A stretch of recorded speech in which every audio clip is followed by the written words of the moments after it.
Hi, everyone. This is Kristen Burb. Ooh, You get some echo. yes.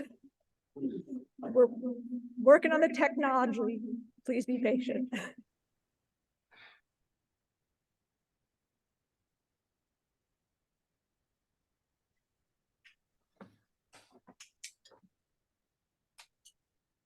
Oh, there you go.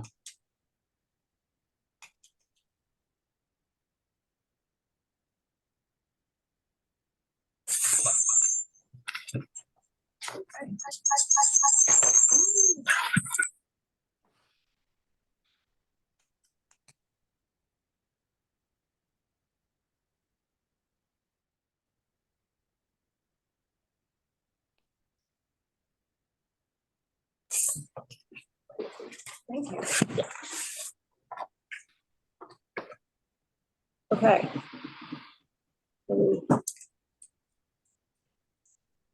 So stop my video.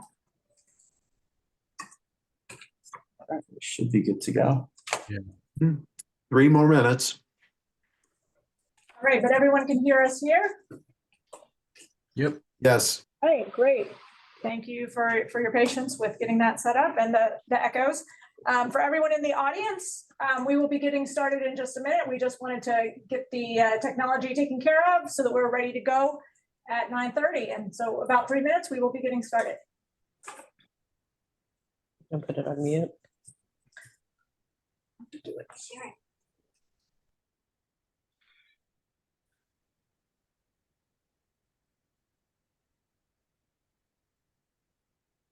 There's Kara. Good morning. Morning. Good morning. Hey.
Ms. Riley, are you ready to go?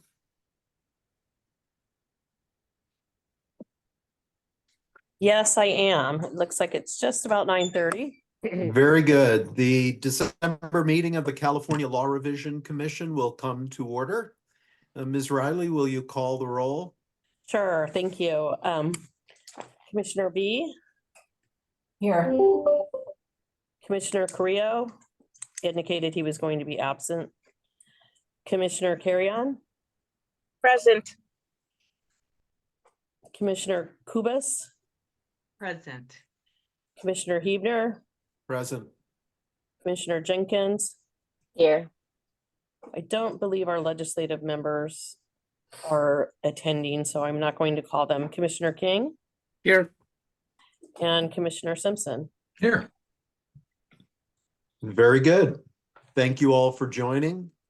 First order of business, congratulations and welcome to our newest commissioner, Maria B. Thank you for joining us. Thank you. Pleasure to be here. Excellent. The minutes, are there any amendments or or additions to be made to the minutes of the last meeting? I'll move approval. Hearing none, Move approval. Commissioner Simpson moves to approve. Is there a Second. second? Second. Ms. Riley, do we need to call this or is a show of hands sufficient? Yeah, call the roll. I'm looking at Kristen. She's going to keep me on track today. Yeah, for the rest of Excellent. you, to call the roll. Okay, B, I'm sorry, can I abstain? you're abstaining, right? Yeah. Okay. Thank you. Carry on.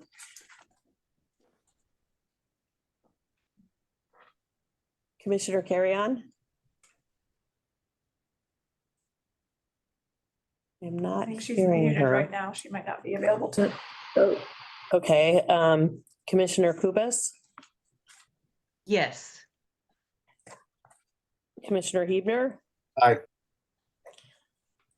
Commissioner Jenkins, I'm abstaining because I was not at the meeting. correct. Commissioner King Aye. and Commissioner Simpson. Aye. And I'm gonna try Commissioner Carry On again. She's still muted. Yep. But that's enough to carry it, right? Yep. Okay, so we're good. Yes. Very good. Ms. Riley, the next order is the report of the executive director. Sure, I just have a brief report. But I'd like to start with welcoming our newest member of our staff, Sarah Huckle, who's joined us as an attorney. And she just started yesterday and we have big plans for her. So Right. happy she was able to join the first meeting. Just a brief update on facilities. We are completely moved in to 925 L Street here.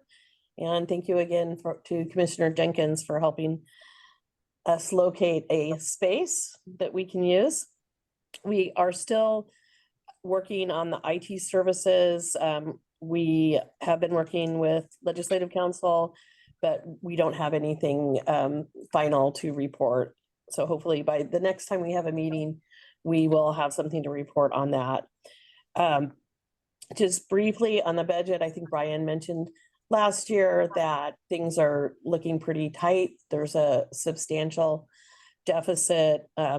All executive branch agencies did receive a budget letter from the administration. Nothing really specific yet in terms of, no direct cuts, thank goodness at this point, but it's something that we will continue to monitor and let you know about as events develop, hopefully in a favorable way.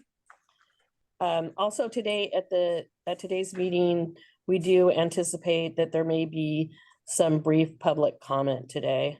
So, yes. So I just want to add on to that and make a housekeeping note. I noticed actually one commenter already has their hand raised. I believe that commenter is here for new topics.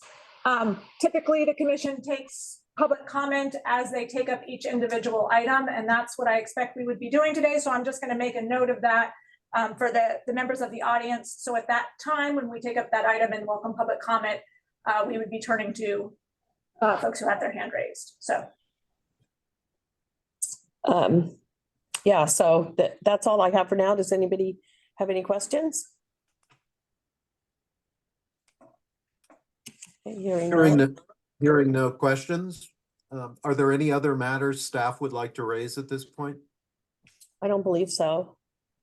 Okay, the next agenda item, commissioner suggestions for proposals for new topics of study. Also, my apologies, I was unable to mute to say aye in the previous vote for the minutes. Thank you. Thank you. So commissioners, any suggestions for future study topics?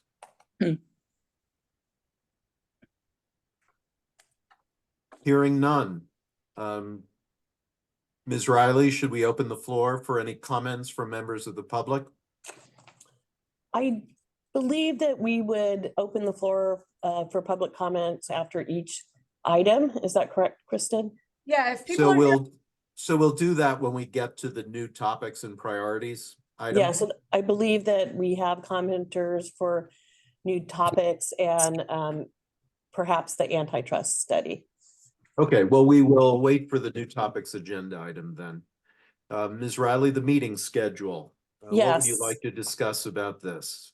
So I know at the last meeting, we discussed a proposed meeting schedule that had 12 meetings proposed. We were directed by the commission to see if we could perhaps whittle that down a little bit. Staff is recommending that we calendar 9 meetings. And part of the thinking in that is that we anticipate that there will be a high degree of interest in the antitrust study as well as the equal rights study.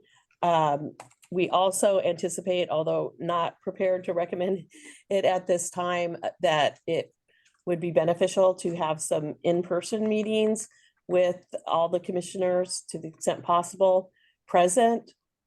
We are also looking at ways to meet the new Bagley-Keene requirements with sort of the hybrid solution where we would have one gathering in Southern California in the Los Angeles area, another gathering in the Bay Area to accommodate our Bay Area commissioners, and then Sacramento, of course.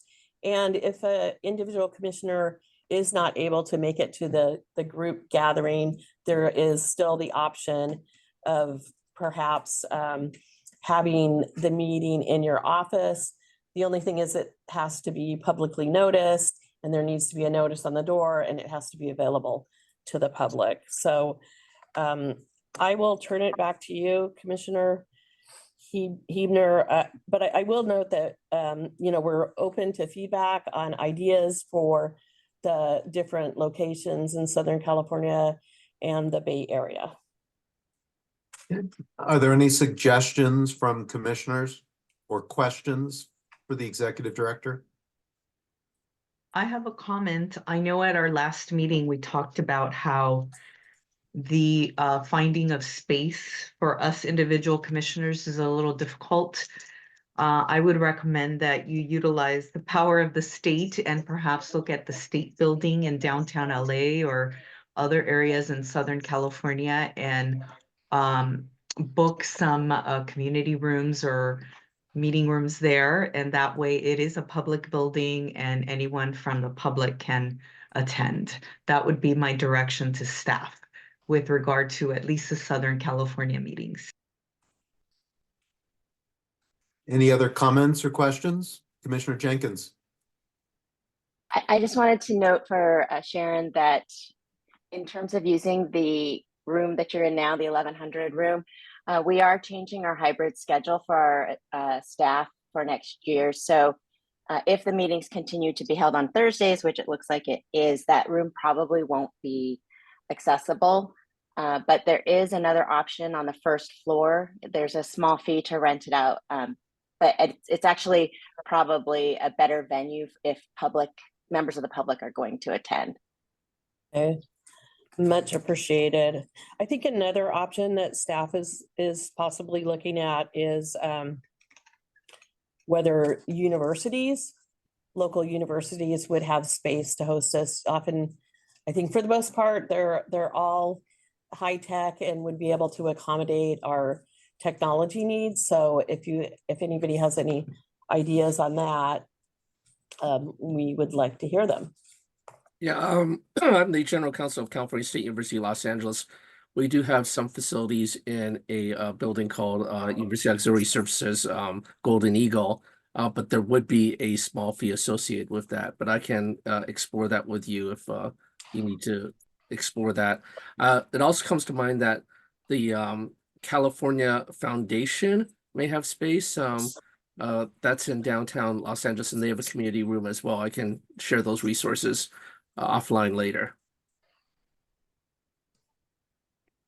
Very good. Any other suggestions or questions? Commissioner B. If I can add on to Commissioner Kubas's idea about the state building, if you could explore the state building in Oakland, that would be awesome for the Bay Area meeting as well. Great. Yeah, and I will say the first meeting that we are recommending being scheduled is in February, and there's a couple reasons for that. One is that hopefully we'll have our IT stuff sorted out by then and we'll know that everything's running solidly. And then also it will give staff a little time to figure out the logistics of how to do this new meeting format. Okay, any other questions or comments? Ms. Riley, just so we're all clear, what is the plan for the next meeting, February 15? Well, we don't have venues yet, so we will be letting the commissioners know as soon as we have that set up. And our staff is working on identifying those locations. Okay. Very good. Hearing no other questions or comments about the meeting schedule, let's move to new topics and priorities. I believe that we need a motion to approve the schedule. Oh, thank you. So moved. Very. Is there a second? Commissioner Jenkins seconds. Ms. Riley? Yes, Commissioner B, Aye. Commissioner Creo is not here, Commissioner Carrion, who may be on mute, so I will go back to her. Commissioner Kubas, Yes. Commissioner Hebner, Aye. Commissioner Jenkins, Aye. Commissioner King, Aye. Commissioner Simpson, Aye. and I'm going to go back to Commissioner Carrion. Yes, my apologies. For all of you that may have not heard, I'm a bit ill today. It's that single law mom life with a small child. So my apologies. I'm going to be keeping mute as much as possible. So and the video, because the last thing I need is a recording out there of me coughing and sneezing. So thank you all for your patience and understanding.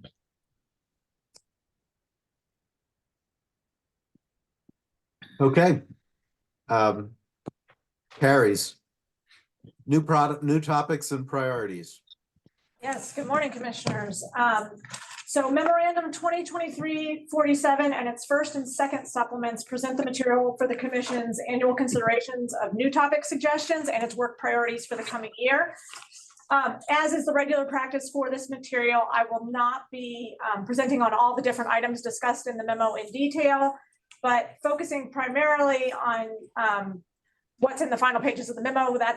Those are the items that we are asking the commission's approval for, the work priorities in the coming year. I'm going to walk through really quickly the different topics that are covered in the memo. As the commissioners who may recall, we dramatically restructured the memo last year. And so the memo first covers the active studies, and key ones that the staff anticipates working on in 2024 are antitrust, equal rights amendment, the recently activated landlord tenant study, which is on today's agenda. It has a legislatively imposed deadline at the end of the year, so I just wanted to mention that. And the expedited follow-up study related to administrative subpoenas and access of electronic communications. So after the active studies, the memo discusses legislative assignments, and there were no new legislative assignments to report this year. The memo highlights some recently suspended studies. Two of those are sort of staff's highest priority in terms of reactivation, because the commission has done significant recent work on those topics. And those topics are emergency law and the recodification of the toxic substances statutes. Both of those we would recommend prioritizing as the commission's resources permit. Then on page 7, the memorandum discusses proposed new topics offered by public commenters. I know that 2 are in the audience today, and I believe that both are planning to provide comment to the commission at the meeting. So we'll be asking for that a little bit later, but I wanted to just note that given the commission's current workload of active and recently suspended studies, we do not anticipate that we will have resources to commit to new work this year. I want to just take a quick moment to sort of highlight the general topics that were suggested. 3 of those suggestions fall under the commission's existing authority. Attorney Rachel Buller writes about the disposition of joint tenancy property during a dissolution of marriage proceeding.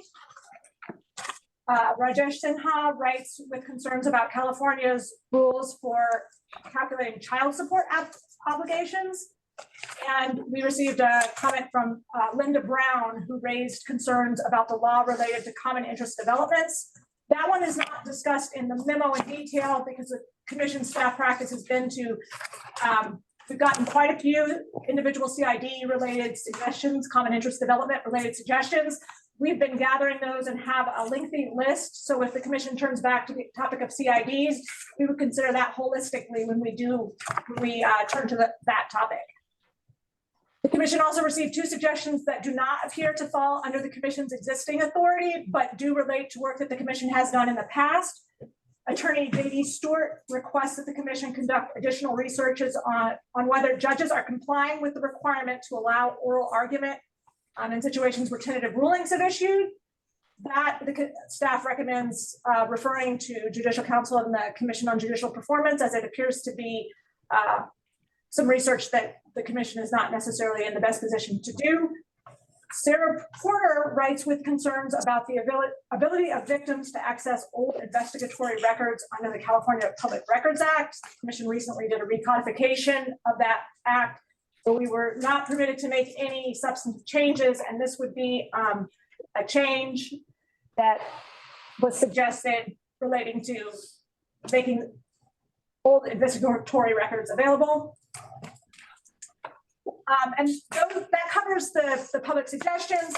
The final thing in the memo where we are seeking a commission decision is on pages 15 and 16, and those identify the commission's the proposed work priorities for the coming year. There's a bulleted list, and it includes the topics that I've already highlighted: the notice of administrative subpoena, antitrust, equal rights amendment, landlord-tenant terminology. And there's one final trial court restructuring related matter that we just need to wrap up. We released a tentative recommendation, put it out for public comment, did not receive public comment, so we just need to finalize that and hopefully get that topic completed. And as noted on page 16, the staff notes that we would recommend prioritizing reactivating the emergency or the toxic substances control work. So the staff is seeking a commission decision on those work priorities. As I mentioned, I believe that there are at least 2 commenters in the audience who may want to address the commission. I don't know if the commission wants to take public comment at this time, but. Yes, Ms. Burford, we still have 10 minutes until our special order item. Why don't we take the comments of the public now? Okay, so we can get through that. I don't see any hands raised, although 2 people, okay, I do see a hand. So I will be activating Sarah Porter, so just bear with me for a moment. And so Sarah, you're now permitted to talk. Okay, can you hear me? Yes. Okay. Hello, Commission. My name is Sarah Porter, and I currently reside in Donley, Idaho, but I grew up as Sarah Edson at 3965 Elkwood Street, Newbury Park, California, where I lost my parents in a murder-suicide on November 29th, 2000. I was 10 years old at the time. I wrote into the Commission to request the Commission consider updating a section of the California Public Records Act, or at least ask for the authority to do so. The section I'm referring to is 7923.6. Families that are unfortunate enough to experience a similar situation to mine will typically get information from the investigation files through the trial process, but sometimes, like in my case, there is no trial. And those families are left without information around the death of their loved one. Either way, how can anyone, including investigators and records clerk, know what piece of information cited during the investigation might make a difference for that family in closure and processing? Section 923.605A does allow the victim of an incident to receive certain information through a public records request, but there is not currently a definition of victim in the Act. Another issue is Section B of that section, which states this article does not require the disclosure of that portion of those investigative files that reflects the analysis or conclusion of the investigating officer. The problem with that is everything in the file can be considered analysis or conclusion of the investigating officer, which would allow the records clerk not to release the information deemed releasable in Section A. It is also common for record clerks to cite Williams v. the Superior Court from 1993 in the denial of these records, but even the court in that case noted the need for a process to consider exemption expired, or at least a process to rectify the situation. Instead, these records sit unreleased time and time again, leaving families without information that could help them process their loss and potentially find closure. I ask you to close your eyes and imagine your family facing these circumstances. How would you move on knowing that there's more information about what happened, but you don't have the right to access it or process it in your own time? After being denied multiple times by the Ventura County Sheriff's Office, I could have hired a lawyer and gone through with a suit that would not only be a financial burden to me, but to the taxpayers. Instead, I decided to learn more about the California Public Records Act, case law, and record processes in California, and that is how I ended up here today. The text of my emails includes some draft language, suggestions, and reasons for the need of change. I even tried to include language that would address the concerns of the Sheriff's Office if this change would take place. Allowing the release of records to victims as defined in the California Victims' Bill of Rights, but not waiving the exemption for other members of the public. I'm not a lawyer, I don't hold a degree, but I'm passionate about public records and work with them on a daily basis. I'm also passionate about this topic, and I'm happy to volunteer my time and research to fill any gaps in staffing if the Commission chooses to take on this project. Thank you for your time and consideration. Thank you, Ms. Porter, for appearing. We appreciate your comments. Are there any comments or questions for Ms. Porter from commissioners? Commissioner Carrion, I see your hand up. Ms. Porter, thank you so much for your comment. I want to thank you for bringing up this very important issue. What you said right now completely resonates with me, not only as my past work as a prosecutor, but also as a victim of domestic violence, and that my father murdered my mother when I was 3 years old. And I experienced a similar process. My sister and I experienced a similar process in trying to figure out what happened with that investigation. And I want to let you know that this is something that has affected a lot of victims. Our role as a commission is to support the legislature in their work in changing the laws. So there are limitations of the scope of work that we can do. And in a matter like this, one of the things that may come up is that we don't make substantive changes, but this can be something that we can, with the assistance of the chair and executive director, ask if there is a legislation that can be produced from that and authored, and we could prepare a study for, right? So there's a different kind of process, but I want to let you know that while our scope is limited, you bringing this to us and displaying your passion is incredibly important. And I thank you for your time and for allowing yourself to be vulnerable and talk about something that is very painful. So thank you, Ms. Porter. Thank you. Commissioner King? Yeah, I have similar comments to Commissioner Carrion.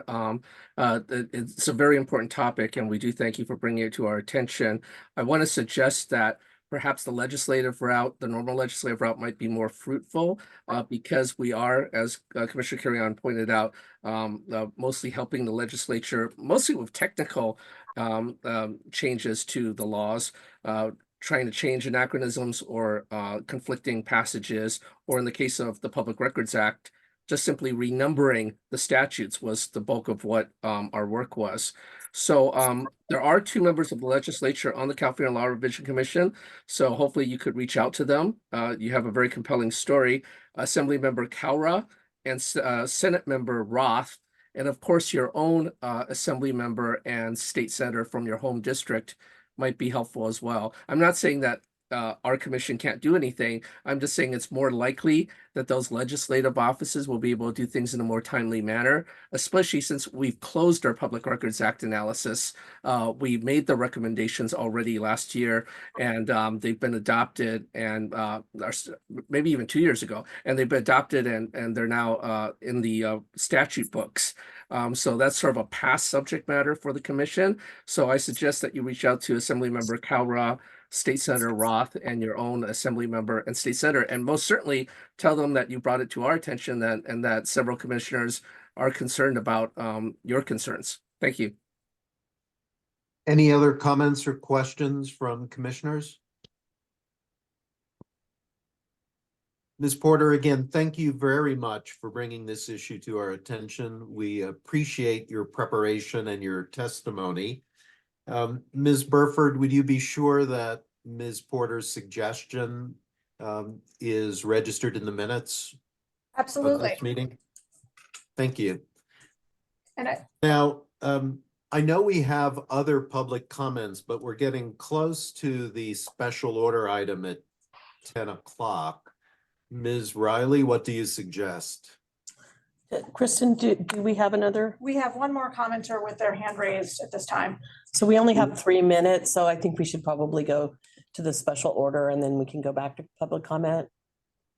Okay, we do apologize to members of the public. We have something scheduled firmly at 10.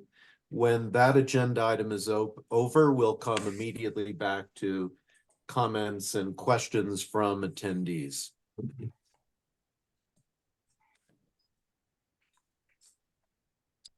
Okay, with us for agenda item 3, the antitrust law study. Dan Robbins, the past president of the Uniform Law Commission, who will introduce, I believe, our presentation for today from Professor Daniel Crane. Mr. Robbins, I thought I saw you here. There you are. The Yes, floor is yours, Mr. Robbins. very good. Thank you, Mr. Chairman. And thank you for allowing Professor Crane and I to speak to you briefly about the work that the California Commission on Uniform State Laws and the Uniform Law Commission are doing in the area of antitrust. And I apologize in advance, like Commissioner Carrion, I've got a cold, so apologies for coughs and such. So the California Commission on Uniform State Laws represents the state in the Uniform Law Commission. The Uniform Law Commission is a multi-state entity that represents all 50 states and DC, Puerto Rico, and the U.S. Virgin Islands. The purpose of the Uniform Law Commission is to study state law and determine if there are places where it would benefit from uniformity among the states. So we recognize that states are the laboratories of new ideas, and so there'll be many places where states will have different laws, but there's also many places where it's important for the laws to be similar to avoid surprise and unintended results. So perhaps our most famous piece of work is the Uniform Commercial Code that governs transactions like sales of goods and leases and financing and things like that. That ensures that if I'm in Pennsylvania and I sell you my car, that neither one of us gets surprised by what the terms are around that sale. So the Uniform Law Commission process involves first creating a study committee, and a study committee is comprised of commissioners from the 50 states. There is a reporter who is brought into the process. That's how we met Professor Crane. He's the reporter for the Antitrust Study Committee at the Uniform Law Commission. And importantly, the commission strongly believes in stakeholder outreach. So we reached out to lots of different stakeholders who have views in this area. The next step of the process is the creation of a drafting committee. We created a drafting committee when we determine that that there's a good reason to have a uniform bill, and then we create it. The drafting committee has a similar composition to the study committee. Professor Crane is the reporter for our drafting committee on pre-merger notification. We also have commissioners from 12 different states and have done a lot of outreach, and we have lots of stakeholders involved. For example, we've had folks from the offices of at least 4 attorney generals across the states involved in our process at every meeting. What then happens, where we are, and then soon I'll turn this over to Professor Crane so he can talk to you about the substance of the bill. But the drafting process typically goes for 2 years. We're coming in on the end of that. We have one more meeting on April 19th. All of our meetings are run like yours because we're representing the states. And so they're open to the public. We welcome anybody to come to those meetings and contribute to the process. The bill then goes to the annual meeting of the Uniform Law Commission in the summer, and where it'll be voted on by all the states. And if the states approve it, then it goes out for enactment in January of 2025, typically to about 20 states or 25 states in the first wave. And then, our goal in all these projects is to mimic the success of the Uniform Commercial Code and have enactment in all 50 states. So that's where we are. Just briefly, we started a couple years ago with our antitrust study committee because it's an area where there's a lot of attention and suggestions for possible change. We ran that for a couple of years. We had a lot of good contributions. We found that the area was highly controversial, and we did find one immediate project, this pre-merger notification project, where there was consensus that this would be a good idea for all the states to have. And so we set to work on that. The study committee remains active, and it primarily remains active because the view of the Uniform Law Commission is they'd like to take a look at all the good work that you all are doing and the reports that will come out of your process and look at those. And I know from your perspective, those are all about, what changes, if any, should we make to California law. But the Uniform Law Commission will look at those publicly available materials and consider whether or not there's something for a uniform bill that can go to all the states that flows out of your process when it's complete. So that's sort of the framework. And let me now introduce Professor Dan Crane. He's at the University of Michigan Law School. He's the reporter on the project. Reporter is our word for the person with the pen, and so he's the draftsman of the project, and he can explain the substance of our act. So why don't I turn it over to you, Dan, unless there's any questions from any of the commissioners on the Uniform Law Commission or its process or what it's done otherwise. Thank you, Dan. Mr. Chair, with your permission, I'd like to share some slides.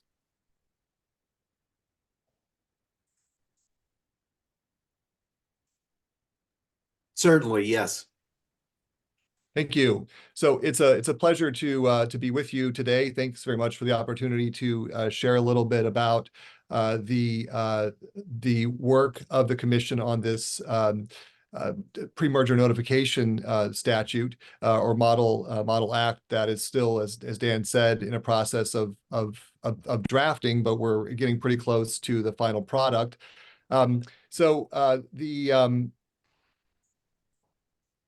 The context of this statute relates to the Hart-Scott-Rodino Act of 1976, which is a federal statute that requires companies that are engaging in covered transactions. What is a covered transaction is defined by Federal Trade Commission regulations. But before a company that's going to engage in a covered transaction can close a merger or acquisition, they have to provide pre-merger notification to the Federal Trade Commission and the Justice Department Antitrust Division. The content of that pre-merger notification is specified by FTC rules. There's typically been sort of a relatively short form that has basic information about the transaction, like the corporate structure and things of that nature. And then there's additional documentary material that also is required to be provided to the agencies with the initial filing. Again, the content of that is specified by FTC rule, but it includes things like memoranda to the board of directors concerning the transaction, information about market shares, and competitive information. Now, one complication is that the FTC is currently in the process through a notice of proposed rulemaking of updating the information that has to be provided. It is going to, when that rule becomes final, require significant additional information to be provided along with the HSR filing. For example, one of the concerns relates to the effects of mergers on workers, and the FTC is going to require the companies merging to provide more of that information up front in their HSR filing. So once an HSR filing is made, there's a 30-day waiting period. It's 15 in a few cases, but typically 30 days. The companies cannot close the transaction for the 30 days. And in that time period, the federal agencies are in the process of reviewing the transaction to determine whether they have concerns, whether they need more information, whether they might eventually challenge the merger. At the end of the 30 days, they can request further information. It's called a second request, which requires the companies to produce a lot more information and also stays their time for completing the merger until satisfaction of that second request. Importantly, the HSR statute creates confidentiality for the information that is provided in the form and the supplemental information. So the FTC and the DOJ are not permitted to publicly share that information. They can't disclose it except if for an appropriate law enforcement purpose, like filing a lawsuit to block the merger. Now, state attorneys general, like the California Attorney General in your case, have the statutory authority to challenge mergers under the Clayton Act, the federal statute. Of course, they can also enforce their own state antitrust laws, and they often do. And the states and the federal agencies are often working together, sometimes working apart, on scrutinizing mergers. But the state attorneys general do not get access to the Hart-Scott filings. In fact, the FTC and the DOJ can't even tell the states that a Hart-Scott filing has been made because it's confidential. So it, first of all, requires the states learning about the transaction in some way, which they may or may not do. If they do learn about the transaction, then most state attorneys general would have the power to subpoena the Hart-Scott filings, although that process can be cumbersome and expensive. It may require going to court. They can try to negotiate a HSR waiver with the merging parties, which typically would be given, but again, that can take a long time and be cumbersome. And so the upshot is, in the current system, the state attorneys general, although they have an important role to play in scrutinizing mergers, are behind the 8 ball from the get-go because they're not informed about these mergers, and it takes them a long time to catch up with the federal agencies. And remember, that 30-day clock is running very quickly, and so by the end of it, the state attorneys general are at a significant disadvantage vis-a-vis the federal agencies in investigating and being involved in decisions on merger cases.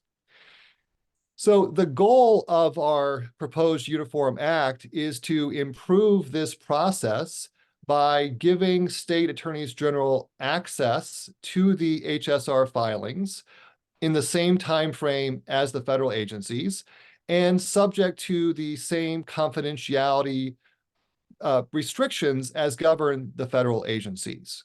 The goal is to allow the state attorneys general to participate with the same information in the same time frame as the Justice Department and Federal Trade Commission, but without imposing significant additional burdens on the merging parties. We think of this as a good government act. As Dan Robbins said, there is a lot of debate nationwide, and I know this is true in California as well, about the ongoing direction of the antitrust laws, whether we should significantly increase enforcement or increase enforcement in certain ways. And we are staying out of that debate.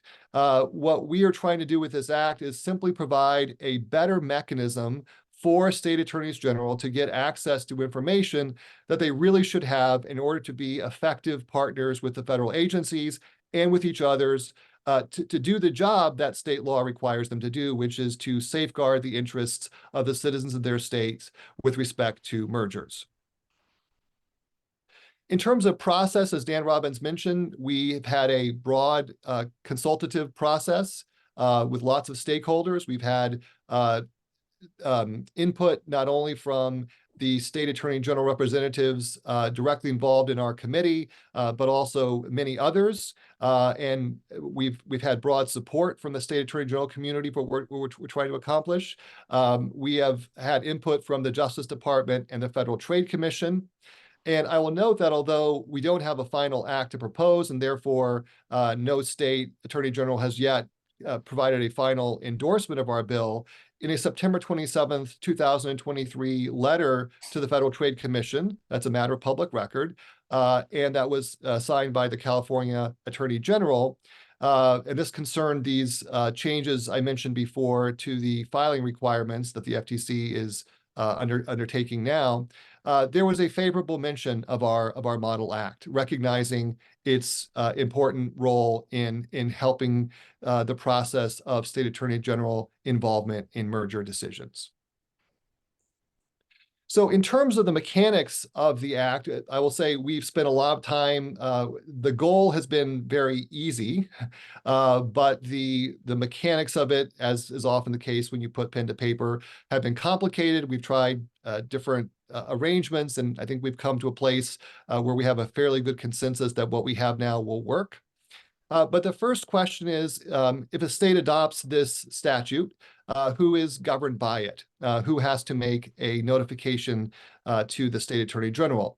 So we use three different tests. The first one is whether the filing person, the person who files the Hart-Scott file, is a citizen of the state. Typically, that would mean a corporation incorporated in the state, or has its principal place of business in the state. Now, we chose those two criteria because they are well known from federal diversity jurisdiction, and therefore the legal tests are clear, and most companies would just know right away which states they are citizens of or have a principal place of business in. We also use an alternative test, which is 20% of annual net sales in the state that are 20% of the HSR filing threshold. That's a very technical way of putting it, but it's actually easily ascertainable. Any merger lawyers or corporate lawyers involved in the deal will be able to ascertain that very easily. And this will be sensitive to the annually updated FTC filing thresholds. And so as time goes on, so will this number. So once you are a covered entity, the basic obligation is to supply the HSR file contemporaneously to the state attorney general of any state in which you have this filing obligation. Now, we differentiate the obligation based on whether you are incorporated in a state or have your principal place of business in the state, in which case you submit not only the basic form, but all of the additional materials as well. Or if you're only captured as a covered entity because of the net sales test, then in the first instance, all you have to supply is the basic form, but then the attorney general can ask you to supply the rest as well. And the reasoning there is for states that don't have as immediate or direct an interest in the transaction, not to swamp them with all the information up front that they may not want, but then to give them an easy route to get it if they do want it. So you file with FTC, you also file with any state in which you're required to file that's enacted this act. There is no filing fee. That was important to the business community. We didn't want to create extra financial burdens here on the filing parties. There is also confidentiality. So this would be FOIA exempt under state law. It'd be subject to the same confidentiality requirements as applied to the FTC and the DOJ. That's really important because these deals are often very sensitive. There are securities issues, there are competitive issues with disclosure too early of these deals, and so confidentiality is paramount. And then the last piece that's really important also is the reciprocity, which says that any state that enacts this model act can share this information with any other state that has also enacted this model act. And what that means is that we're trying to create a mechanism where not only would, say, California get early access to the HSR file, but it could collaborate, share information, coordinate, divide labor with other attorneys general from other states that also have enacted this model act. All of them have to respect the confidentiality.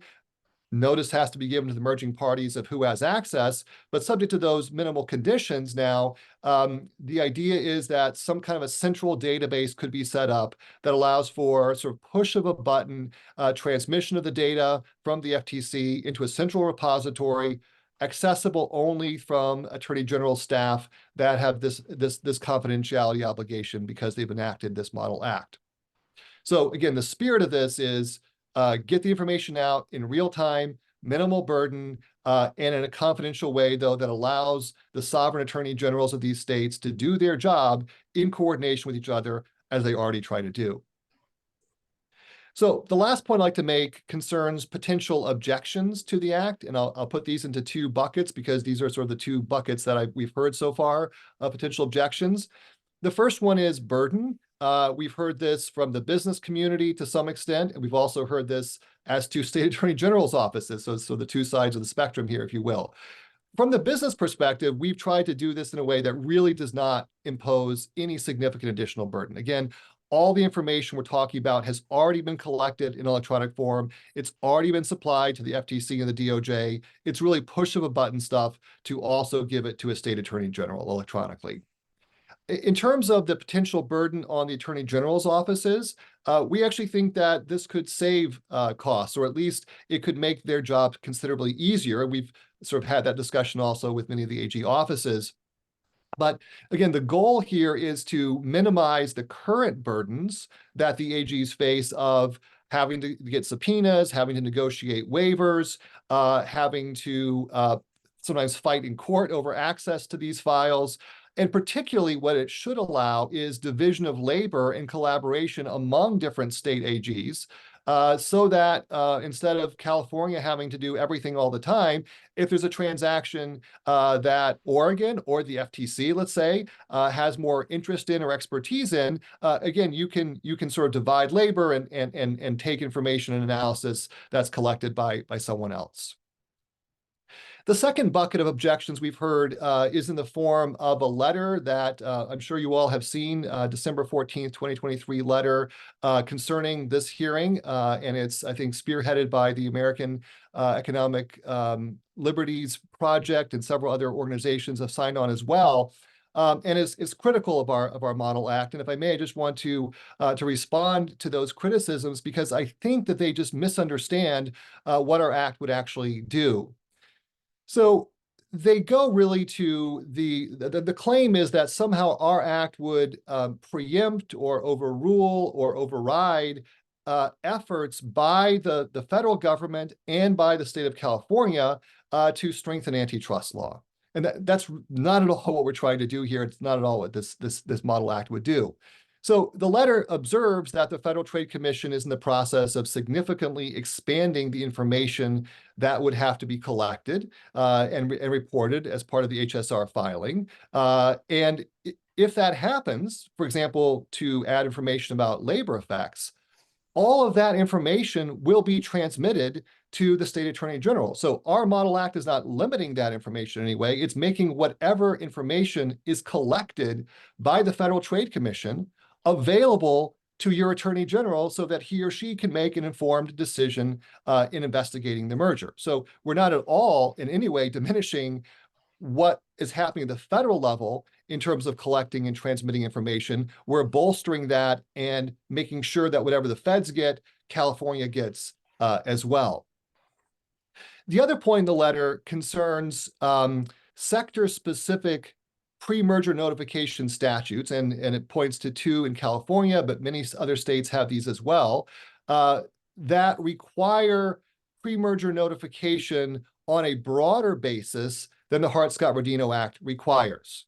So, for example, in the last year, California has enacted a bill for the healthcare sector, another one for the retail sector, that catch transactions that Hart-Scott would not catch, have a 60-day rather than a 30-day waiting period, perhaps impose other substantive reporting obligations.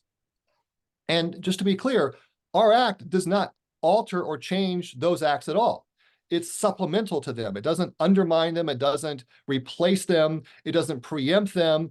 If there's any concern that it doesn't do that on its face. If there's any concern that it would do that, I'd be very happy to propose a savings clause for the Model Act that makes clear it doesn't do so as to any statutes that are already enacted. It doesn't do so as to any that might come in the future. The goal is not to preempt or replace any sector-specific reporting obligations. It's to supplement whatever the state already requires by making sure that at a minimum, whatever is in the Hart-Scott filing is also made available to the state attorney general, again, so that there can be interstate collaboration on a real-time basis. So if I could just end with sort of 3 examples of how this would work. The first would be an example like the Kroger-Albertsons merger, which is mentioned in the letter. That is federally reported under Hart-Scott. It's also a retail merger that would be reportable under the new assembly bill that's just gone into law. And so there you'd have 2 different reporting obligations, right? The merging parties would have to comply with the California retail reporting statute. They'd also have to comply with the federal statute and of course make that available to the state attorney general. So that'd just be duplicative at some level, but it would provide the confidentiality as to the Hart-Scott file. You could also have a situation in which there's a retail transaction that is not covered by Hart-Scott because it doesn't meet the filing thresholds, but is covered by the California Act.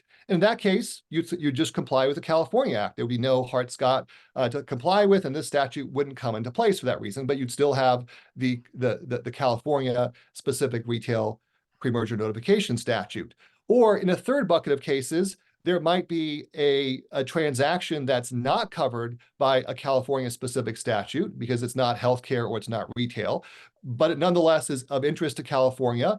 It's federally reportable, and now the state attorney general would get access to that file. So again, this is not in any way undermining or taking away the ability of a state to require something different on a sector-specific basis for pre-merger notification. It's just making sure that whatever information is given to the federal government in a transaction that is reportable federally is also given to the state attorney general. So thanks very much. I'm happy to answer any questions, and I will stop sharing my screen. Thank you very much, Professor. Comments or questions from commissioners? And I see Commissioner King has his hand up. Yeah, thank you for your presentation, and I was very glad that you addressed the concerns of the trade organizations that wrote to us about the California pre-merger notifications. I think you need to presume that you should go for that savings clause that you recommended, because in California, the hospital and union and grocery union, pharmaceutical unions are very powerful. And not only are they powerful, we have so many workers who are affected by those industries. So just to make sure that you don't get strong pushback from those constituencies, I would suggest that you follow up on your recommendation at the very end of your presentation that you do insert a savings clause. It'll just clear the air. Thank you. Yeah, that's easily done. The ULC often has savings clauses. We can look at an existing model, but that is certainly it was not intended to replace other things, and we can make that clear. Any other comments or questions from commissioners?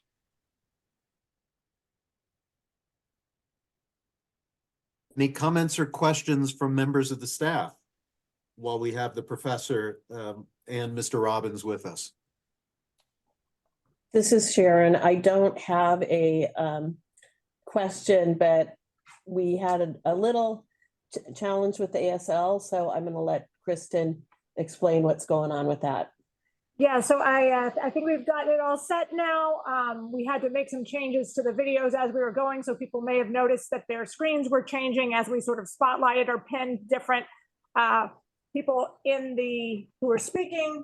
I apologize for those changes. I hope that we've got this all figured out for next time. This was my first time running the webinar. It was a little difficult to figure out what everyone was seeing, but I think we've got that all set, and it should be showing on the video of the recording, we're hoping. So thank you to the attendees for their patience with that. And Chair Huebner, I do believe that there may be public comment as well. Yes, that's where we're heading next, if there are no more questions or comments from members of the commission. And hearing none, Ms. Riley, I can't see the members of the public, so I'll leave it to you to identify speakers. So I see 3 hands raised. I believe one of them is for new topics. The first, who I believe might be for this topic, is Lee Hepner. Yes. I'm going to allow talking for Lee Hepner now. And so. Hi, can you hear me? Yes, we can, Mr. Hepner. Thank you for joining us. Please proceed. Wonderful. Thank you. My name is Lee Hepner. I am legal counsel at American Economic Liberties Project. We submitted the letter on behalf of the Institute for Local Self-Reliance, the United Food and Commercial Workers Western States Council, and the Economic Security Project. Thank you so much for taking this up this morning. I've been watching your presentations for a year, so it's a delight to meet you commissioners as well. And thank you to Professor Crane and the Uniform Law Commission for their presentation. Just to clear up one kind of, the intent of our letter was not to suggest that the Uniform Law Commission would preempt California's approach or in any way undermine the recent act of state lawmakers to enhance pre-merger notification in ways that show the effects on proposed mergers on workers, or the effect of private equity roll-ups, serial transactions over the course of the past decade or so on concentration in key industries. It was not our intent to suggest that the ULC would preempt those efforts. Rather, we think, and we do a lot of work across the country and at the state level on these types of things. Rather, we think that if a piece of model legislation is developed for state policymakers to act, that it should reflect the goals of protecting workers, of protecting small businesses, and protecting consumers, and really rising to this particular political moment where I believe this commission's perspective, as ensconced in the authorizing resolution, is that the status quo approach has not worked. The status quo pre-merger notification at the federal level has been deemed inadequate by the Federal Trade Commission. That is why they are pursuing a new rule that would enhance Hart-Scott-Rodino pre-merger notification in key ways to show the effects on labor, to show the effects of private equity and other changes. And that if states are to act, we should support and push the boundary to meet those new heightened pre-merger notification requirements. And my concern is that the ULC approach, while it would default to changes that are made at the federal level, assumes that those changes at the federal level are going to be successful. It has it backwards in a basic sense of kind of what is federalism and what are the role of states. I think that the states have a real opportunity, and California has a real opportunity to set a new bar for what pre-merger notification looks like. And the ULC approach, with due respect to the process that went into crafting that approach, rather ensconces a status quo that is more conservative than where the political momentum is heading in this particular issue area. So if I were to put together model legislation, I would require pre-merger notification of information relating to the impacts on workers, of information relating to the impact of serial acquisitions, those smaller acquisitions that might not hit the Hart-Scott-Rodino threshold, but still have a cumulative impact on concentration across industries. I would make sure that model state legislation meets the goals of the Federal Trade Commission when it's pursuing its own rule. And I think the assumption that the Federal Trade Commission's rule is going to pass is, with all due respect, a bit naive, given the challenge that we've seen to federal rulemaking across administrative agencies. So I would encourage this commission to support state legislation that sets that new bar and does not assume that the federal government is going to succeed or prevail in enhancing its pre-merger notification, even though they've indicated that their own status quo is inadequate. So I will stop there and just wanted to clear up that I do not think the ULC approach is preempting California. A savings clause would be nice, but where I think that state lawmakers have an opportunity is to set that higher bar that we already see the federal government aiming for. And California has a real opportunity to set a standard that has impacts outside of California as well, just given the size of our economy and state. Thank you, Mr. Hepner. Do any commissioners have a question for Mr. Hepner? Hearing none, Ms. Burford, is there someone else waiting to make a public comment about the antitrust project? Yes, I believe Blue Alder is here. I'm going to allow speaking for Blue. Yes, hello. First of all, thank you so much for the ASL interpreters. I greatly appreciate being able to participate today. Second, my question has to do with the antitrust laws in concern with how we approach business. This notification is marvelous, but it is not stopping companies like Google or Amazon from being able to dominate their monopolies across the business world. Are we planning future acts or future legislation, rulemakings, et cetera, that could possibly impact those current monopolies and make a fairer exchange in the business world for small businesses? Thank you for that comment. We'll make sure that the comments reflected in the minutes. The purpose of the project is to consider the whole bundle of issues around updating the antitrust laws here in California. So the issues you've raised are a part of what we're looking at. Ms. Burford, do you have anything to add? No, it looks like that is the only hand that I'm expecting for this topic. We still have a hand for the new topics. It's holding over, I believe. Okay. Any final comments from Professor Crane or Mr. Robbins that you'd like to share before we move on? If I may be allowed to respond briefly to Mr. Hepner, my concern is that Mr. Hepner is hypothesizing a statute in California that I don't believe is on the table in California right now, which is to say one that goes beyond the Hart-Scott-Rodino Act as to what the FTC is going to do as to all transactions. Even if that statute is desirable, even if that statute comes about, our Model Act would still be desirable for the following reason. At a minimum, as to the subset of all transactions that are reportable under Hart-Scott-Rodino Act, the California Attorney General would be ensured of getting the full HSR file and in being able to share information freely with other states that are enacting this act. So there may be a case for more sector-specific pre-merger notification. There may be a case for lowering the thresholds in California for other kinds of transactions. Again, our Model Act is not blocking or preventing any of those things from happening.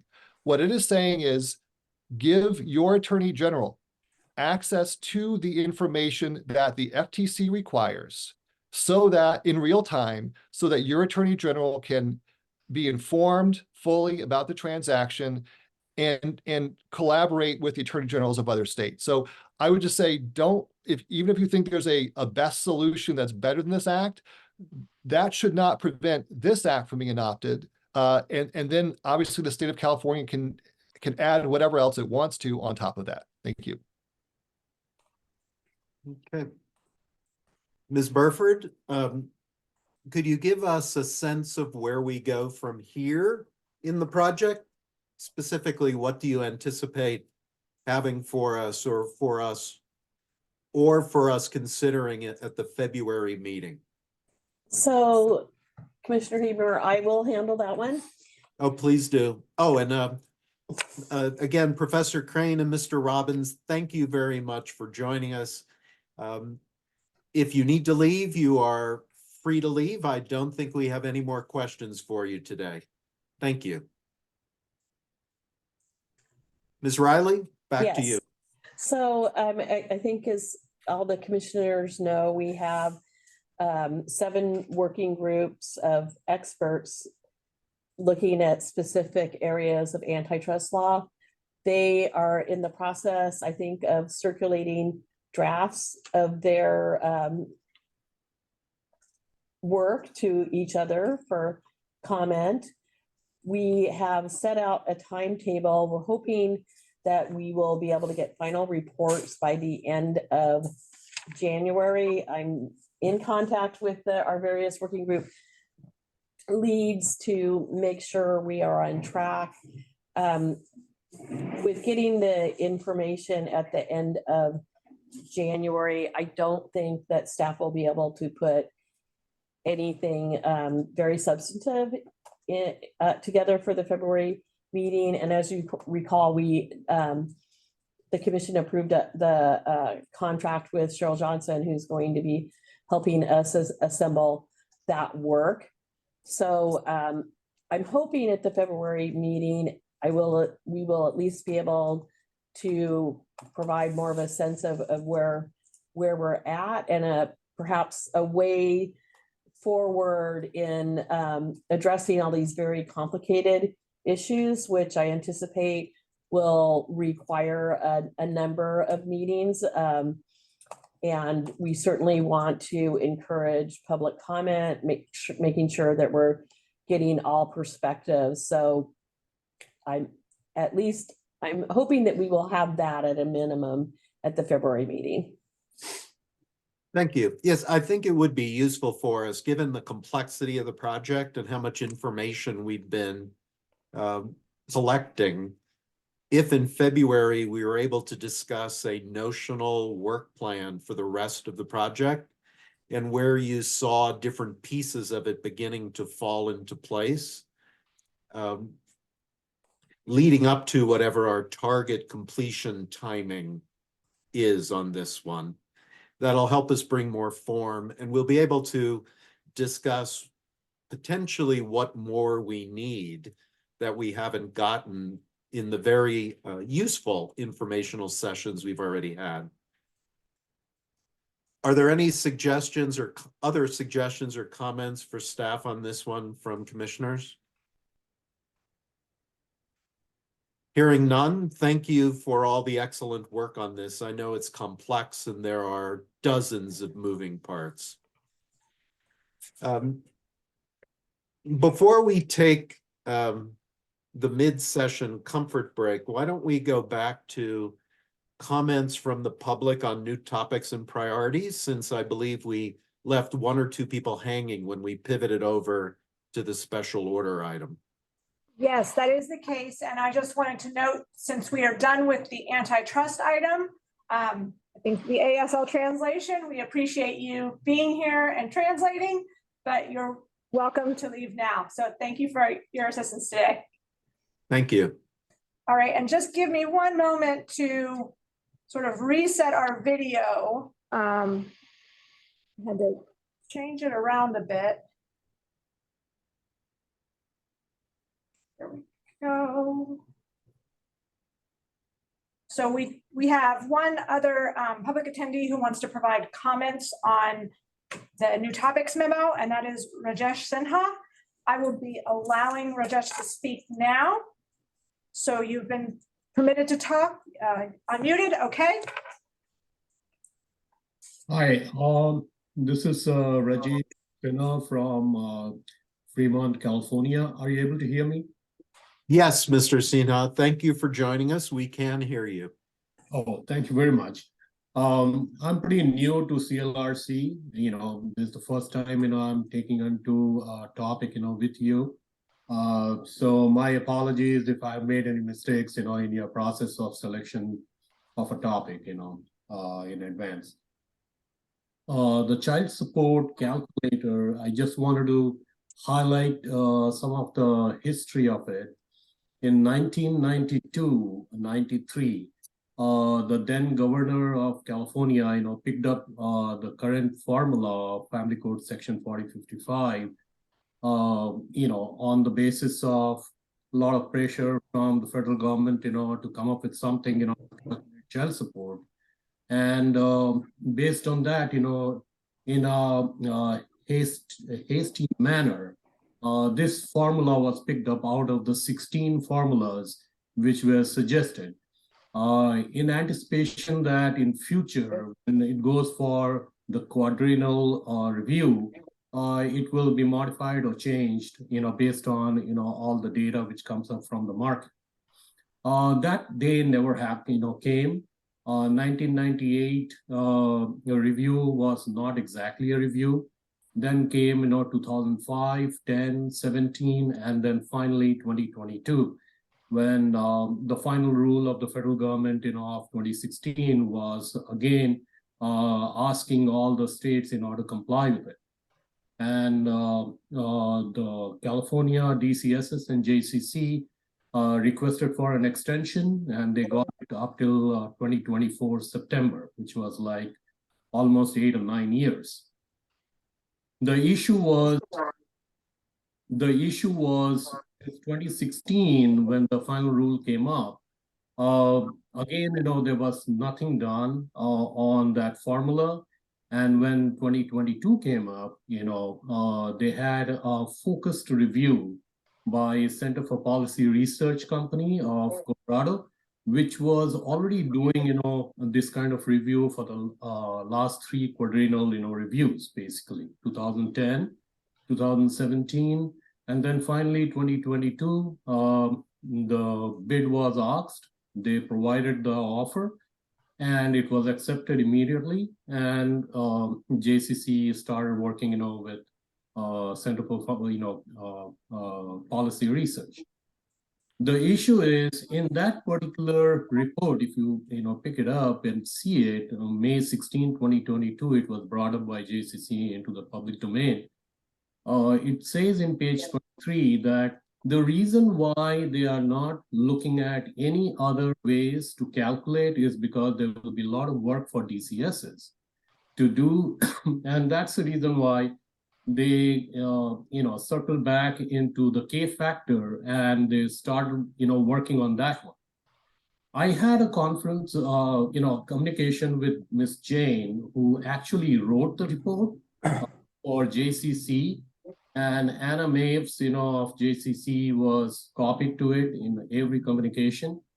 And Ms. Jane mentioned that it was just a focused review. It was not as per the USC, 42 USC 667A, which actually requires, the state to do the overall review based on the data collected in the last 4 years and come up, with modifications, which the state is going to follow.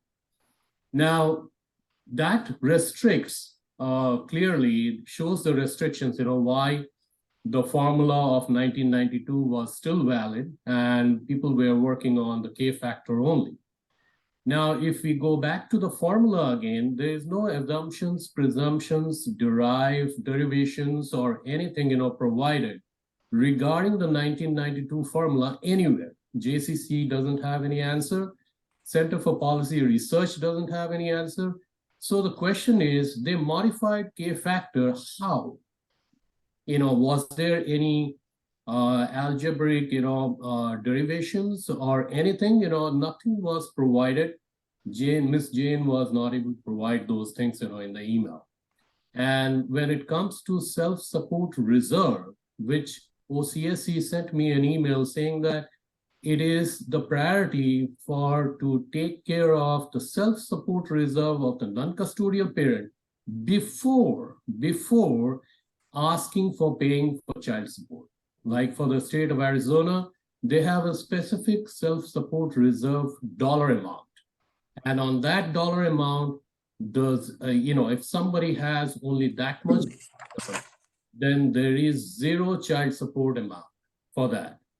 Now, the question here in US as well as in California is, if there is a $0 amount, then what happens to the child support amount, which has to go to the child for his or her upbringing with the custodial parent? Now, we do not have any answer in US at all. But if we look at NATO countries, they already have it since 1979, that there is a family fund pool, which is defined by the government every year.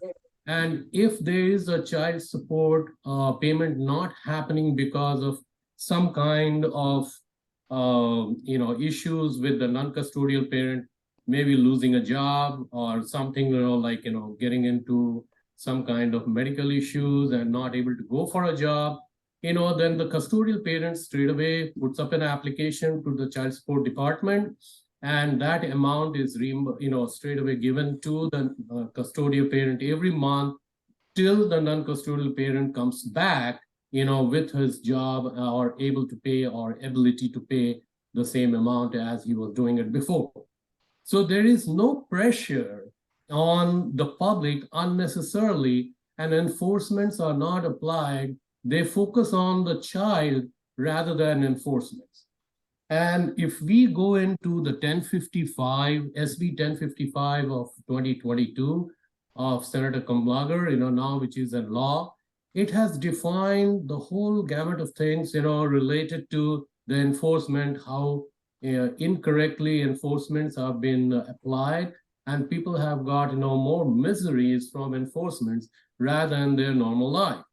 And if the NCPs are able to pay, they are anyway in a pressure, and on top of it, the enforcements make their life even more miserable.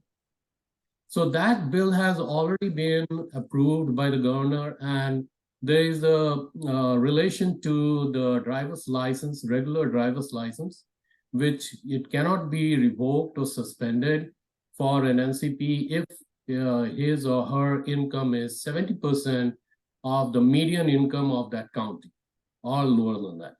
So that, excuse me, that has been approved by the governor, and it is a law, but it doesn't cover the commercial licenses, passport revocation for international business, people going for international jobs, like, sales, marketing, business development for international market for companies for United States. So those are still, under the enforcement. So those are not clear. So people are losing jobs. Now, when we have to look at it holistically, because, one law, if we see, it doesn't give you the whole picture. So if we go to the president's Executive Order 135/63, the general principle of regulations, it says that our regulatory system and must protect public health, welfare, safety, and our environment while promoting economic growth, innovation, competitiveness, and job creation. Here, what is happening is we are levying and enforcing, enforcements of variety of ways to push the NCP up onto the wall.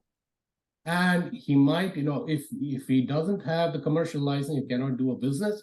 If he doesn't have a passport, he cannot do international trade. So, these are not job creating ways, but it's job killing ways. Then it says that it must be based on the best available science, the regulatory review, making regulations, it says. It must allow for public participation, and an open exchange of ideas. It must promote predictability and reduce uncertainty. It must identify and use the best, most innovative, and least burdensome tools for achieving regulatory ends. It must take into account benefits and costs, both quantitative and qualitative. It must ensure that regulations are accessible, consistent, written in plain language, and easy to understand. It must measure and seek to improve the actual results of the regulatory requirements. So the whole thing is there in 3 pages of the Executive Order 135/63. What is very interesting is the formula is old. Ms. Jane of Center for Policy Research also mentioned in her report that California is the only state which has got such a complicated formula in order to calculate child support, and there is no room for SSR, self-support reserve. And here Mr. Sinha, thank you for your comments. I think we've got the gist of your presentation. Sure. Do you have any written material you would like to submit to the commission? I have given quite a few, actually. Okay, we already have it. Yeah. Are there questions or comments from commissioners for Mr. Sinha? Any questions or comments from staff?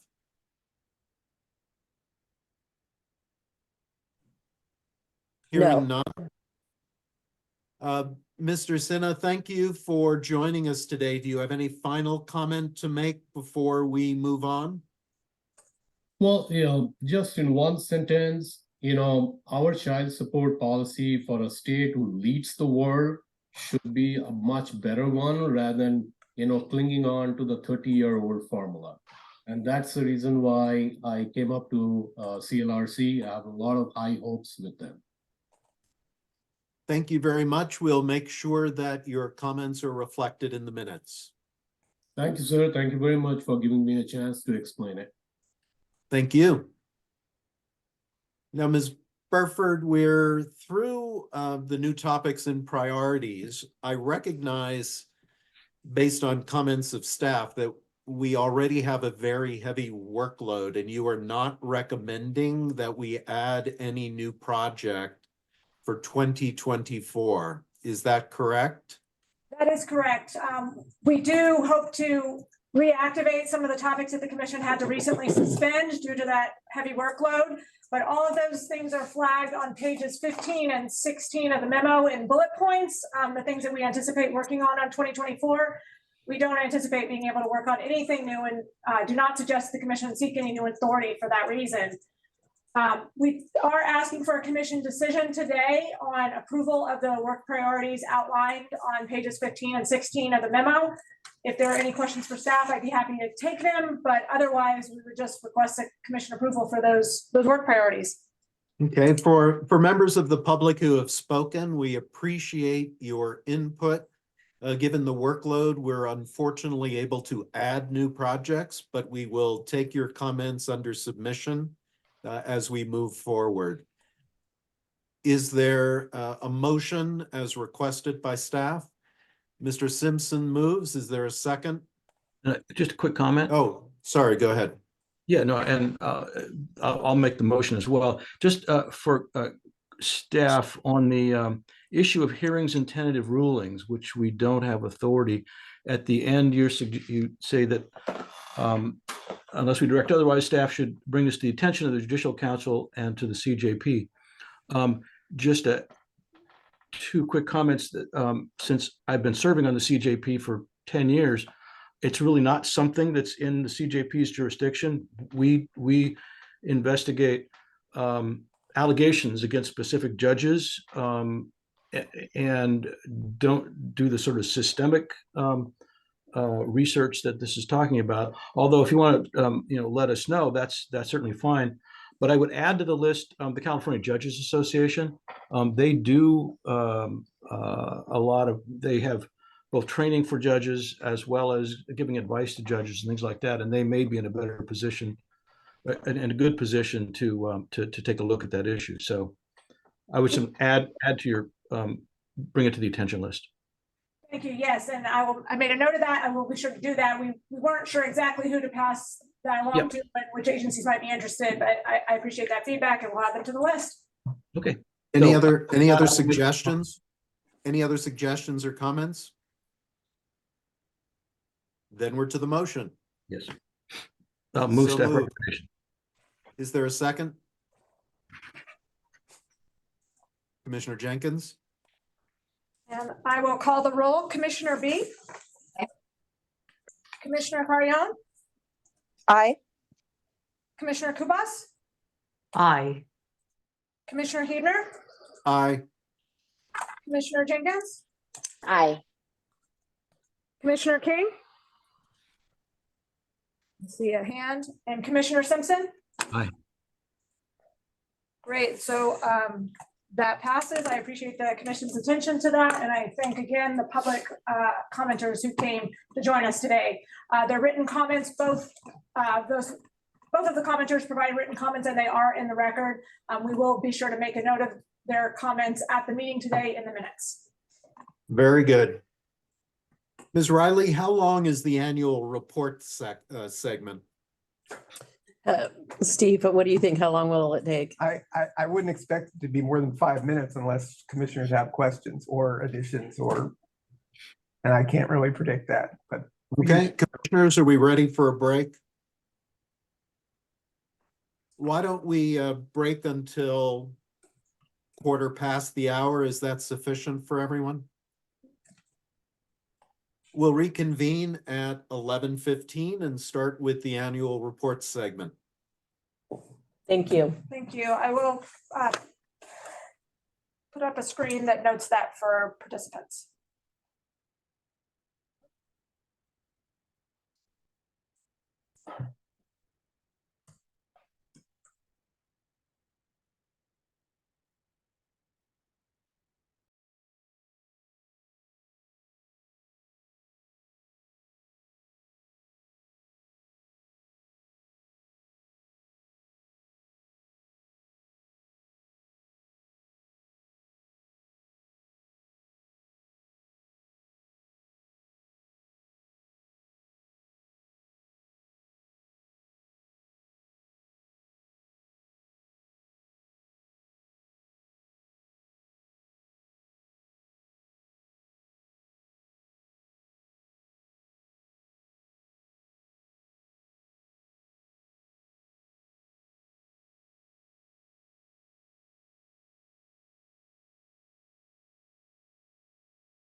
Mr. Cohen, it looks like we're ready to go back on the record.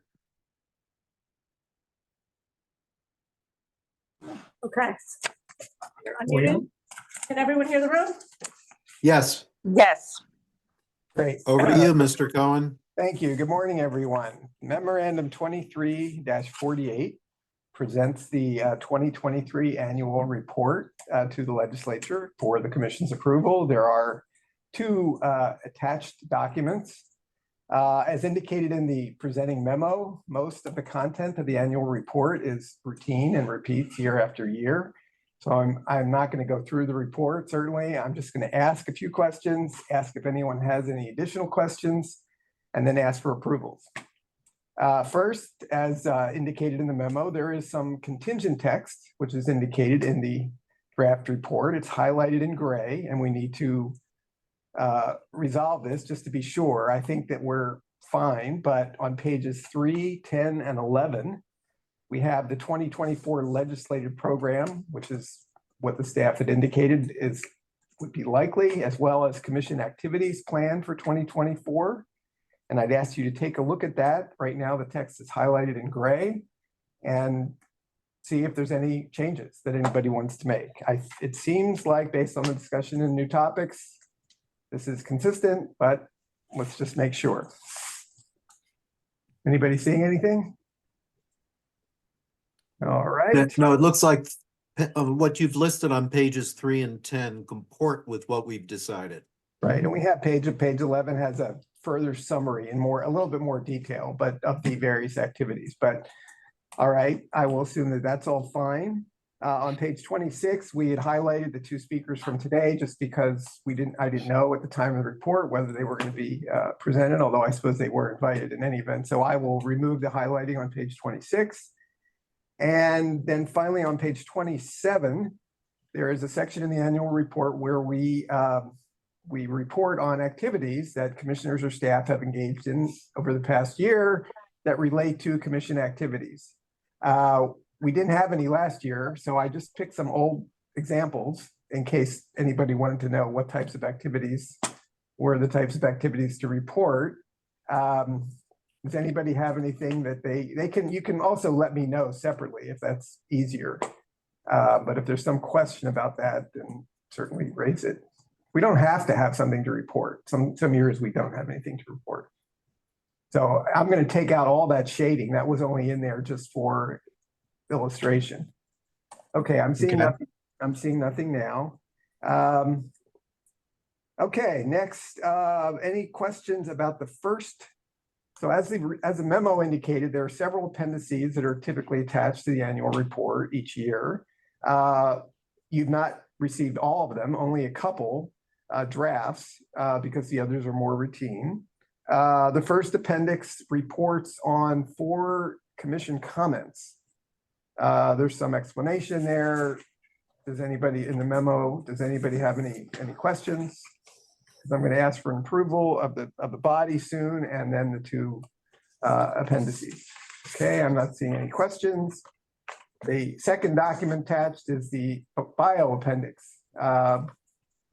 So I think I've spoken to most people or exchanged emails with most people, but does anybody have any, except Commissioner B, welcome. So anybody have any further or additional changes in some way to the bio their bios as listed in the second document, the appendix? Okay, seeing none. I think we're ready. May I ask for a motion to approve the annual, muted, Commissioner Jenkins. Hi, Steve. I just wanted to ask, I participated in a class at Loyola Marymount for, just basically discussing my role, and they have a class for government, just trying to share with law students like different types of government law opportunities. And so I don't know if that would be appropriate for the commissioner and staff activities.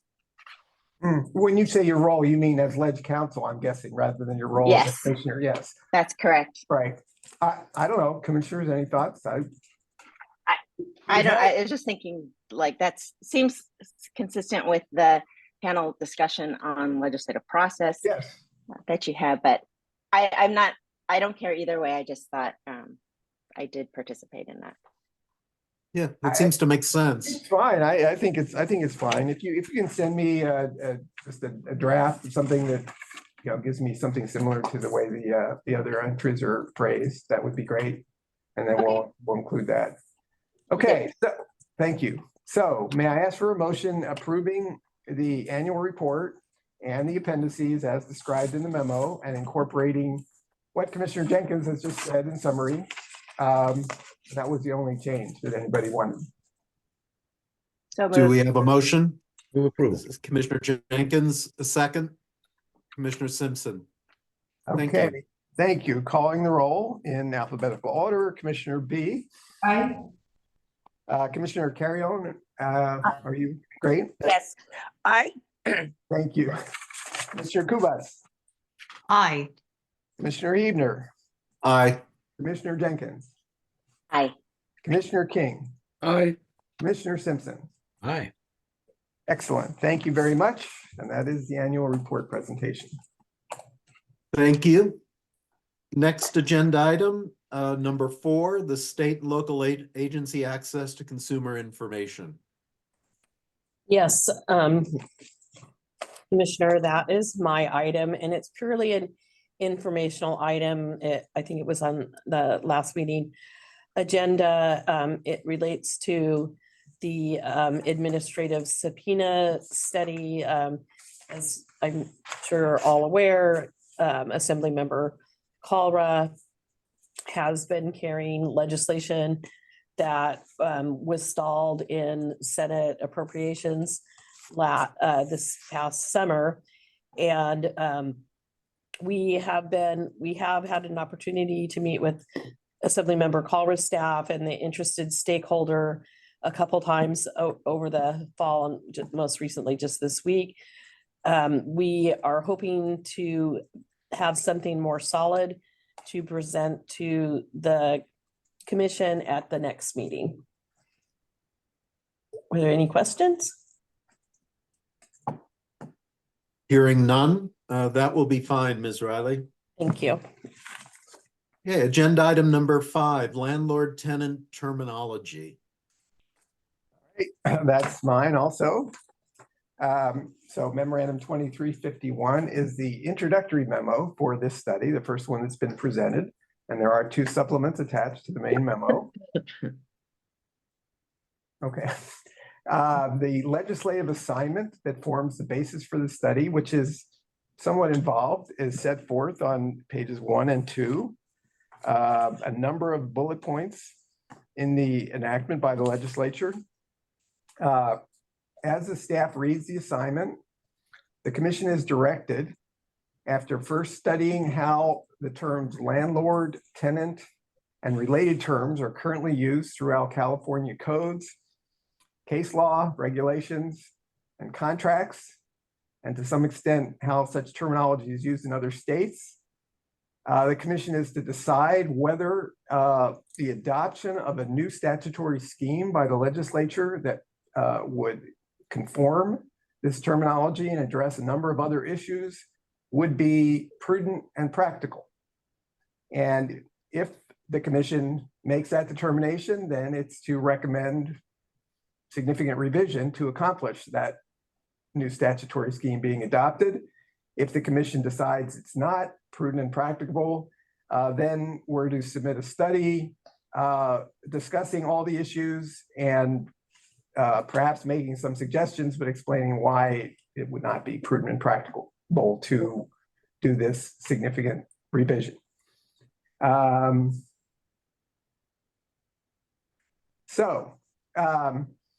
It appears to staff that the first step in the study in order to allow you to make this determination is to review some considerable research that advises you about the usage throughout all the codes and various other things that are indicated, and then have a discussion about that and what would be needed to make conforming changes and to address the other considerations in the assignment. So we are working on that research right now. I hope to present you with something at the next meeting in February. It would be wonderful if maybe we're going to be able to get an intern by then to assist in some way. But in any event, that's where we are right now. Any comments, questions, suggestions about the direction of the study right out of the gate? Okay. It would seem, Mr. Cohen, that there will be substantive legal differences among many of the terms that may look to be similar but really aren't.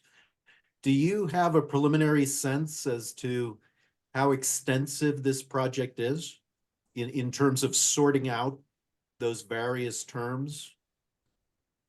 Well, there's a number of different issues. I don't think I can give you a very precise answer. Some of the problems involve shorthand that's sometimes used by the legislature. In a particular code section, they might simply talk about a landlord without further clarification. And other times they might further define the term landlord. I'm just picking one example. Landlord and tenant are clearly the two most common terms and perhaps the most problematic. There are limited definitions for both terms throughout various code sections. None of them apply globally.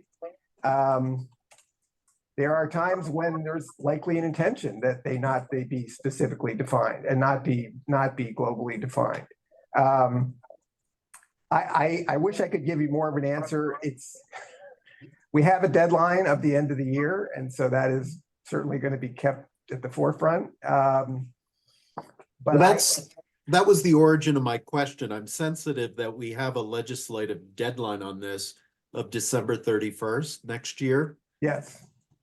And you think it's realistic, the work plan is realistic in moving us to meet that deadline? Well, I guess I'm not sure what alternatives there would be to doing that. I certainly don't want to say to you that, no, I think it's impossible to meet the deadline. One of the criteria suggests looking at terminology used in the laws of other states. That's a fairly general request, but that could obviously be a very intensive project by itself. If all 50 states' laws were to be examined to see the nuances used in other states, I'm sure we're not going to do that.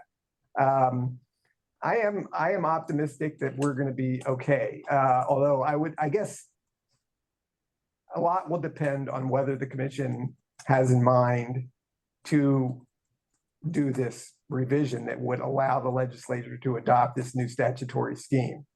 It should be not a problem to prepare a report to the legislature that explains everything that's involved here.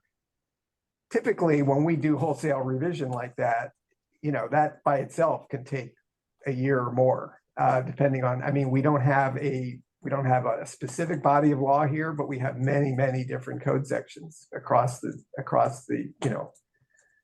all the codes that theoretically could have to be revised. So it might be that we would need to request an extension if the decision was to go ahead with the revision. I guess that's all I can say at this point. I'm happy to answer any other questions, but that's helpful. Okay. That's helpful. If we are framing the study and the actual statutory revision as two steps. Commissioner Carrion, you had a comment or a question? Yes, we've had really excellent interns work with the commission and do some work. I had a question. Do we have funding for paid internships? And is it possible to have more than one to assist in a project that really can be, from my perspective, cut up into smaller projects for interns to be able to work on? So I'll handle that one.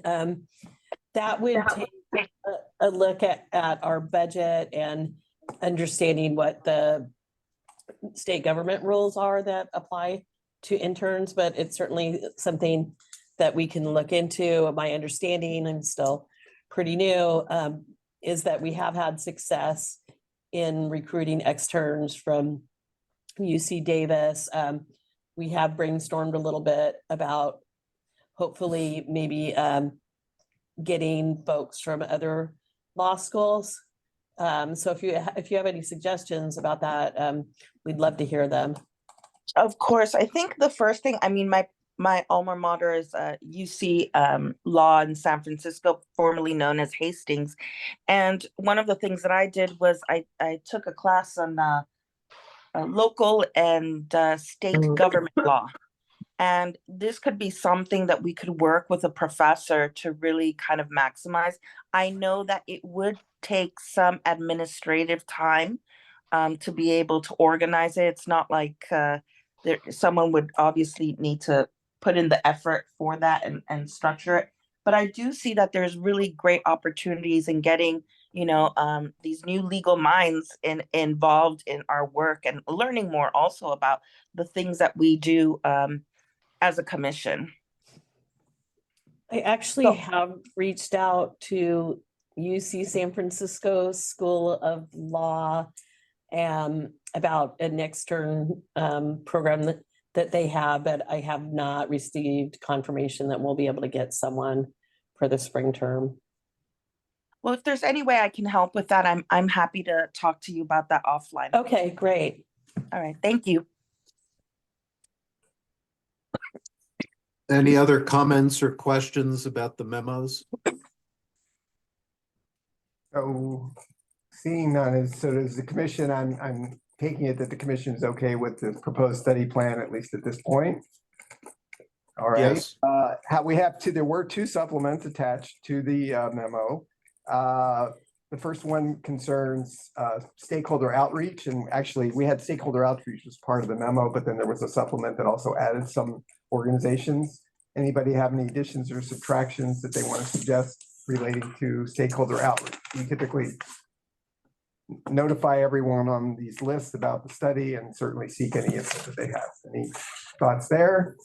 Okay, seeing none. And then the second supplement was public comment from the sponsor of the legislation in response to an inquiry about real world problems that they knew about based on the confusion in terminology, et cetera. And did anybody have any questions about that or any aspect of that? And is this person by any chance here? So we Ray Beam. We have attendees in the audience. If they would like to speak, they can raise their hand. But I have no hands raised in the audience right now. Okay, any further questions or comments from commissioners? Okay. Steve, do you need a motion from us? No, I don't think so. We're not really approving anything right now, at least formally. So that concludes this presentation unless there's anything else. Thank you. Thank you. It looks as though we're at the end of our agenda. Ms. Riley, is there anything else we need to deal with today? No, I do not believe so. I'm looking around the room to my colleagues to see if there's anything. No, I believe we are done with today's business. And there are no public hands raised, so there is no further public comment? I'm just confirming there are no hands raised. We still have a few attendees, but no hands. Excellent. Do you need a motion to adjourn or do we simply adjourn? Kristen, what has been the practice? That is a good question. I think we should take a motion and just make it formal. Is there a motion to adjourn? Commissioner Simpson, is there a second? All right, I'll call the Commissioner roll B. quickly. Commissioner B? Aye. Commissioner Carrion? Aye. Commissioner Kubas? Aye. Commissioner Hebner? Aye. Commissioner Jenkins? Aye. Commissioner King? Aye. Commissioner Simpson? Aye. Great, thank you all. We have moved to adjourn. Happy holidays, everyone. We are Happy adjourned. holidays Thank and you, thank everyone. you. Thank you. See you in the new year. All right. Thank you, everyone. Good meeting. Thank you so Happy much. holidays. You too. See you.